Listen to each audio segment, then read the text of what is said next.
today we went to court on behalf of you to the Supreme Court to say three things. First, that this funding formula has failed for 30 years and that it needs to be overturned.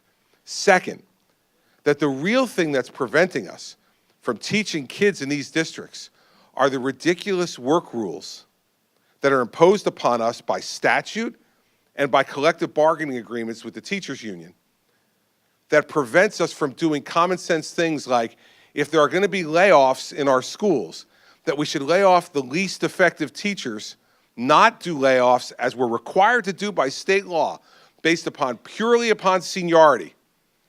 If you're there the longest, you get to keep your job. If you're there the shortest, you lose your job.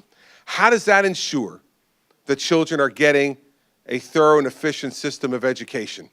And how is it that in Camden, one of the worst school districts in the state, the union contract requires only 4 hours and 45 minutes of instruction for every 7.5-hour day a teacher puts in? 4 hours and 45 minutes of instruction for every 7.5 hours they put in.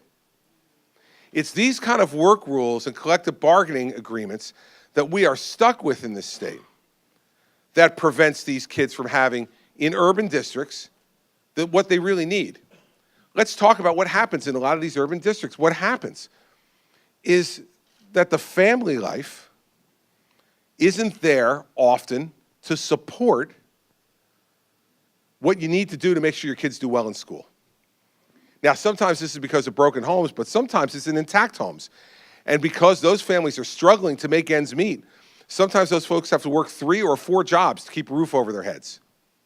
And when you have to do that, you're not going to be home at 3 o'clock when the kids get home from school. So who's checking whether they're going to do their homework? Who's encouraging them to do their reading? Who's sitting down with them to help them with their math? It's not happening.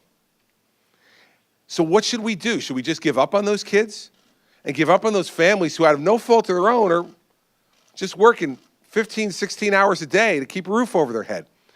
In those districts, we should have a longer school day. In those districts, we should have a longer school year. If those children are falling behind, let's spend more time with them. That kind of result we should be willing to pay for. I've had enough of sitting back and waiting. I've tried negotiating with the legislature. I've tried negotiating with the teachers union. I've tried every other course. Today, my patience has run out. And for the first time, it's your governor going to the court and saying enough is enough on behalf of the people of this state. We're tired of paying for failure. We need this system to change. We filed that today, and we're going to fight for you in the Supreme Court rather than have the educational interests being the ones who are always fighting there with their handouts saying they need more of your money.